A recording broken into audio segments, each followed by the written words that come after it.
Hello दोस्तों, आज हम पढ़ाने जा रहे हैं मौलिक अधिकार। मौलिक अधिकार जो है हमारा, इसको हम कॉन्स्टिट्यूशन का एक चैप्टर है। बहुत ही महत्वपूर्ण चैप्टर है जो हमारे हर एग्जाम में एक ना एक क्वेश्चन इससे पूछा जाता है।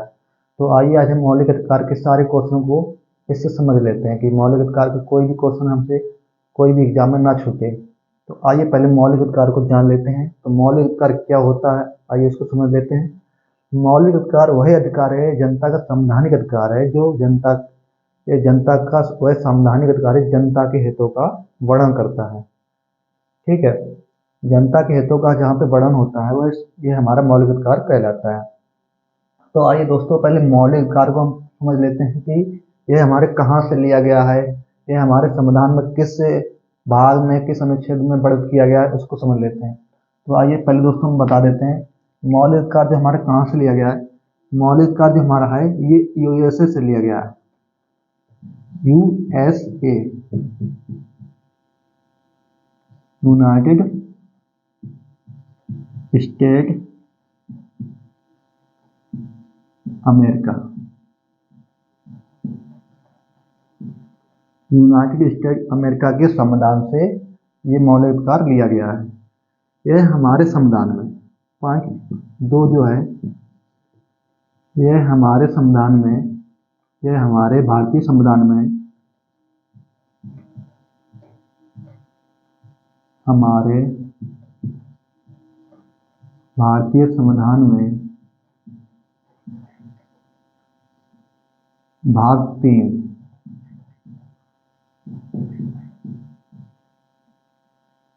अनुच्छेद 12 से अनुच्छेद 12 से 35 के अंतर्गत दिया गया है।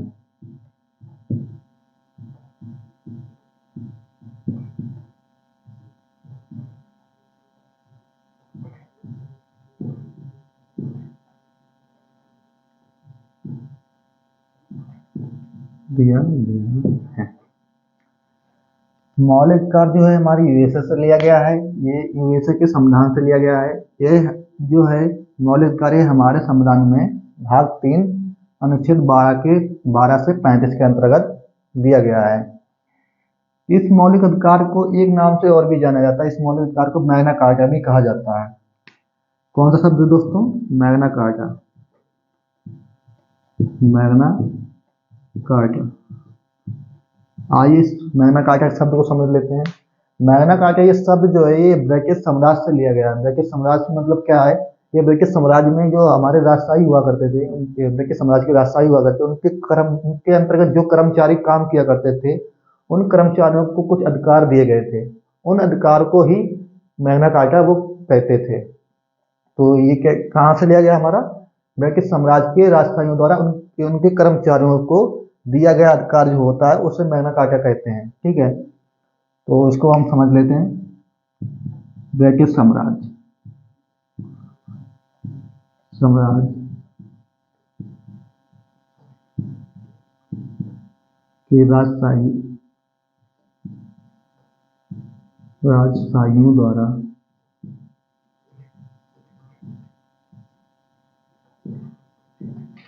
द्वारा उनके कर्मचारियों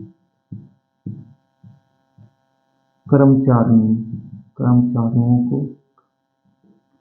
उनके कर्मचारी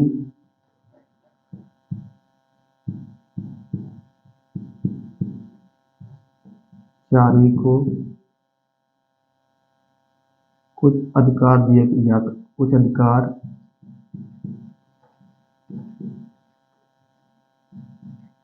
दिए जाते थे। उन अधिकारों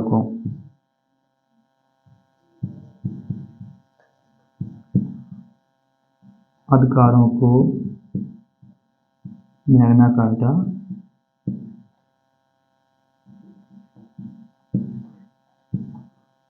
कहा जाता है।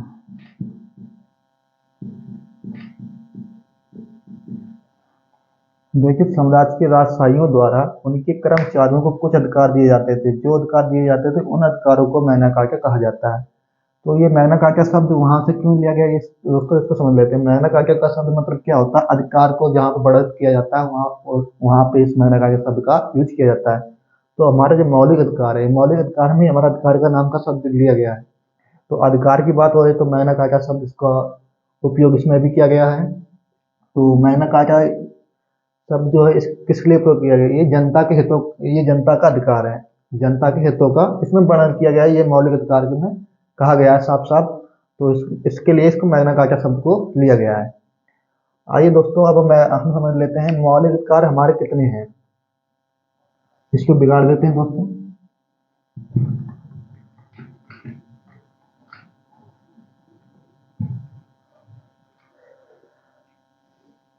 मौलिक अधिकारों की संख्या हेडिंग डालते हैं।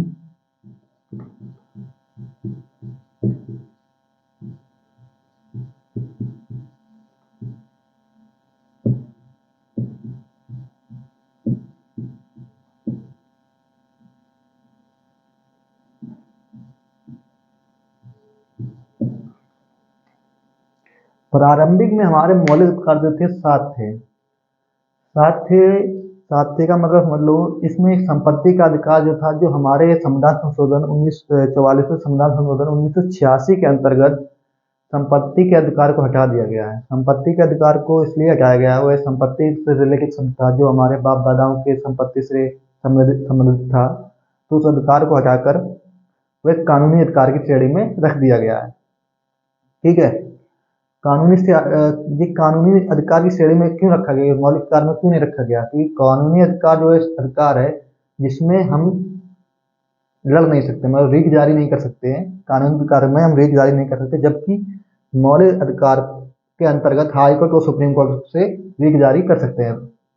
हाई कोर्ट और सुप्रीम कोर्ट इसमें रीट जारी कर सकता है। ठीक है। तो मौलिक अधिकार की संख्या जो 7 थी, तो 7 प्रारंभिक में लिख देते हैं। प्रारंभिक में मौलिक अधिकार की संख्या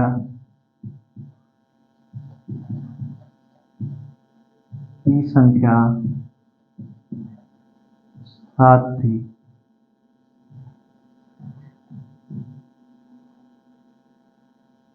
परंतु 7वें अधिकार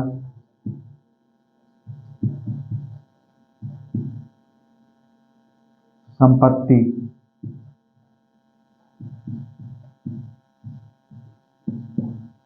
के अधिकार को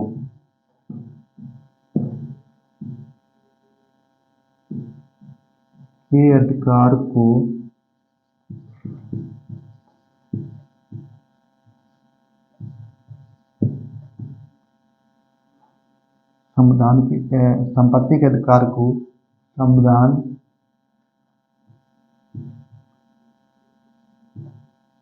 44वें संपत्ति के अधिकार 44वें संविधान संशोधन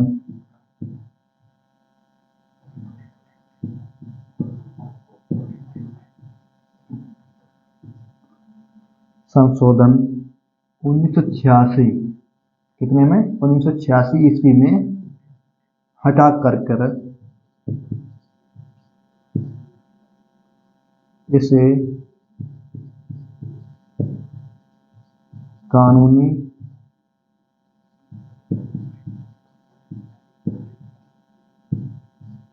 अधिकार में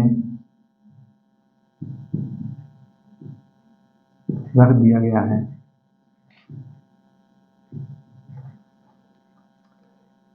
प्रारंभिक में मौलिक अधिकारों की संख्या 7 थी, परंतु 7वें अधिकार संपत्ति के अधिकार को 44वें संविधान संशोधन 1986 ईस्वी के अंतर्गत 86 ईस्वी के अंतर्गत हटाकर इसे कानूनी अधिकार में रख दिया गया है। तो पहले तो 7 थी, अब इसमें एक अधिकार हटा दिया गया। एक अधिकार हटाने पर अब हमारे वर्तमान जो संख्या है मौलिक अधिकार की, वर्तमान मौलिक अधिकार संख्या की संख्या जो है मैं 6 है। कौन कौन से 6 अधिकार हैं उनको पढ़ लेते हैं। नंबर 1 समता, एवं समानता का अधिकार। नंबर 2, इसका वर्णन जो है हमारे अनुच्छेद 14 से 18 के अंतर्गत है। नंबर 2, स्वतंत्रता का अधिकार।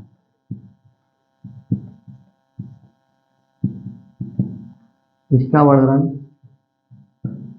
अनुच्छेद 19 से 22 के अंतर्गत है। नंबर 3, शोषण के विरुद्ध अधिकार। इसका वर्णन अनुच्छेद 23 से 24 के अंतर्गत है। नंबर 4,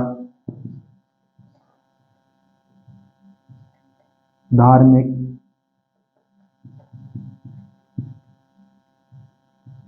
स्वतंत्रता का अधिकार। इसका वर्णन अनुच्छेद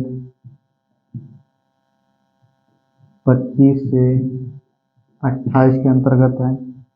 नंबर 5, सांस्कृतिक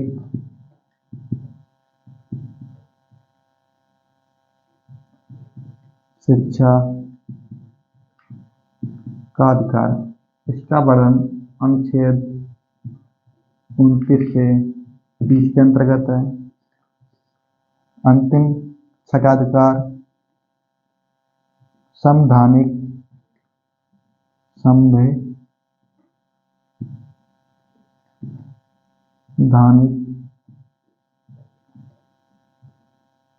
उपचारों का अधिकार। इसका वर्णन अनुच्छेद 32 के अंतर्गत है। देखिए दोस्तों, इस श्रेणी को भी याद करना बहुत जरूरी है। इस श्रेणी में हमारे जो क्वेश्चन आते हैं इसके अंतर्गत अंदर से पूछे जाते हैं। आज के हम सारा आपको पढ़ाएंगे। समता में समानता का अधिकार को हम विस्तार में पढ़ाएंगे। पहले इसके अधिकार को हम याद कर लेते हैं कि किसके अंतर्गत कितने कितने अनुच्छेद दिए गए हैं। नंबर 1 में समता में समानता अधिकार जो है अनुच्छेद 14 से 18 के अंतर्गत दिया गया है। स्वतंत्रता का अधिकार जो है अनुच्छेद 19 से 22 के अंतर्गत दिया गया है। शोषण के विरुद्ध अधिकार जो है 23 से 24 के अंतर्गत दिया गया है। ठीक है। और धार्मिक स्वतंत्रता का अधिकार जो है अनुच्छेद 25 से 28 के अंतर्गत दिया गया है। सांस्कृतिक शिक्षा का अधिकार अनुच्छेद 29 से 30 के अंतर्गत दिया गया है। संवैधानिक उपचारों का अधिकार अनुच्छेद 32 के अंतर्गत दिया गया है। देखिए दोस्तों, जब मैं आपको जो पढ़ा रहा हूँ ये मुझे याद नहीं, मैंने इसको भी कुछ जरिए से याद किया, कुछ अपने दिमाग में कुछ कैलकुलेशन बैठाई जिससे याद किया है। आइए हम उस तरीके को बता देते हैं, कुछ अधिकार मुझे कैसे याद होगा जिसमें भूलता नहीं हूँ। कैसे, इसमें ये समता व समानता का अधिकार जो है इसको हम इसमें अंडरलाइन कर लेते हैं, समानता। अब इसमें देखिए अनुच्छेद जो हमारा 14 से 18 के अंतर्गत, अनुच्छेद 14 से 18। अब 14 में हम ये कर लेते हैं, 14 में 2 + 2 कर देंगे, यानी समान रूप में 2 + 2 जोड़ा तो हमारा कितना हो गया, 2 2 4, 14 और 4 18। जहाँ पे समान रूप में 2 + 2 किया जाता है वहाँ पे हम समता एवं समानता के अधिकार को 14 से 18 के अंतर्गत दिया गया है। ये हम अपने दिमाग में बैठा लेंगे। ठीक है। स्वतंत्रता का अधिकार, स्वतंत्रता का अधिकार जो 19 से 22 के अंतर्गत दिया गया है। अब 19 और 22 का कैसे याद करेंगे, 19 से 22 के अंतर्गत स्वतंत्रता जो अधिकार है, आप जानते हैं स्वतंत्रता दिवस कब मनाते हैं। स्वतंत्रता दिवस जो हमारा है ये 15 अगस्त को मनाते हैं। तो 15 अगस्त में क्या करते हैं, हम झंडा फहराते हैं। तो झंडा फहराते कैसे फहराते हैं, झंडा हमारा ऐसे बनता है इस तरीके का, जिसमें हमारी 24 तीलियां होती है, हमारी चक्र बनता है। अब इसमें 9 को हम ऐसे झंडा बना सकते हैं। देखिए झंडा कैसे बनाते हैं, ये हो गया हमारा झंडे का झंडा। ठीक है। अब 9 को हम इस तरीके से कर सकते हैं, उल्टा लिख देंगे। ठीक है। इसको हम ऐसे अब फहरा देते हैं। धारा हम दिमाग में रखिए, इसको 2 2 बना दिया है यहाँ पे, 2 2। तो स्वतंत्रता से हम समझ गए, जहाँ पे झंडा बन जाता है 9 का हमारा झंडा बना देते हैं, 2 2 को झंडा के आखिरी कोने पे रख देते हैं। वहाँ पे हम 19 से 22 के अंतर्गत वर्णित किया गया है। स्वतंत्रता के अधिकार को हम ऐसे याद कर लेते हैं। अब शोषण के विरुद्ध अधिकार जो है, शोषण कैसे करते हैं, शोषण हम तभी कर सकते हैं जब हमारा जिसका भी शोषण कर रहे हैं वो हमसे छोटा हो या हमसे शक्तिशाली कम हो, तब हम उसका अपहरण मतलब उसका शोषण कर सकते हैं। तो शोषण कैसे करेंगे? अगर वो हमसे ताकतवर होगा तो वो हमें ही हरा देगा, हमें ही पकड़ा देगा। तो हम ऐसे शोषण को समझ लीजिए, जिसमें इससे बहुत सिंपल तरीका है इसका समझने का। 2 3 है। अब देखिए, 2 जो है 3 से छोटा है, इसको बना देते हैं 3। 2 जो 3 से छोटा है, इसमें भी 4 छोटा है, 2 से बड़ा 4 है। इसमें देखिए 3 भी बड़ा है, 4 भी बड़ा है। तो यहाँ पे 3 और 4 2 का शोषण कर रहे हैं। सीधा सीधा सेंस देख लीजिए, शोषण के विरुद्ध अधिकार। 2 और 2 दिया गया है, ये 3 और 4 दोनों मिलकर इसका शोषण कर रहे हैं। अब धार्मिक स्वतंत्रता का अधिकार समझ लेते हैं। धार्मिक स्वतंत्रता का अधिकार हम कैसे रखते हैं? जहाँ धार्मिक की बात आती है वहाँ पे हमारे पंडितों की आना बहुत ही जरूरी होता है, क्योंकि कोई भी हमारा कार्यक्रम होता है, जैसे कि अंतिम संस्कार हुआ या शादी ब्याह हुआ, कोई भी कार्यक्रम हुआ, तो हम कोई भी चीज अच्छी लेते हैं तो हम पंडित से पूछते हैं कि ऐसी विधि में क्या लेना सही रहेगा कि नहीं रहेगा। तो हर धार्मिक चीज से जुड़ा रहता है। आज के हिंदू समाज में ज्यादा ये मान्यता मानी जाती है। तो समझ लीजिए, धार्मिक स्वतंत्रता जहाँ से पंडित का ही जन्म होता है धार्मिक से। तो पंडित शब्द से ही हम इसमें ट्रिक बनाए हैं, पंडित शब्द से ही इसको हम याद किए हैं। तो पाषाण ने क्या कर दिया, 25 से ही 12 शब्द, और 28 से ही हमारे क्या आ रहा है आखिरी में पंडित। तो 28 का सेंस कुछ ना कुछ मिल रहा है, तो हम इसको क्या कर लेते हैं, याद कर लेते हैं। यहीं से 25 से 28 के अंतर्गत हमारा धार्मिक स्वतंत्रता का वर्णन किया गया है। अब सांस्कृतिक शिक्षा का अधिकार जो है, शिक्षा का अधिकार हम समझ लेते हैं। ये हमारा छोटी ई की बना हुआ है, छोटी छोटी ई जो हमारी इस तरीके से बनती है, ठीक है। एजुकेशन में, एजुकेशन, तो छोटी ई बनी है ये, तो छोटी इसमें 9 इस तरीके से बना देंगे, तो 9 बन गया एजुकेशन। अब 2 शब्द इसके आगे लग गया, इसको मैं किस तरीके से भी याद कर सकते हो, मैंने तो अपने तरीके से याद किया। तो 29 से 30 के अंतर्गत सांस्कृतिक शिक्षा का अधिकार दिया गया। और संवैधानिक उपचारों का अधिकार, जहाँ मतलब कि इस पेशेंट को देखा जाता है, तो वहाँ पर अनुच्छेद 32, यहाँ 32 ही का इलाज होता है, वो ऐसे याद कर सकते हैं, ठीक है।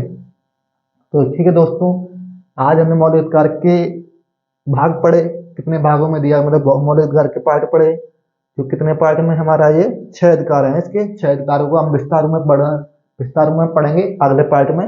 आज हम इतना ही पढ़ाएंगे, इसको आप समझ लीजिए, पहले इसको याद कर लीजिए। आगे कल की क्लास जो होगी पार्ट 2 इसके मौलिक अधिकार की, वो हम पढ़ाएंगे। ठीक है दोस्तों, अच्छा लगा तो कमेंट करना और शेयर करना। कोई भी दिक्कत हुई तो कमेंट में बताना। ओके, थैंक यू दोस्तों।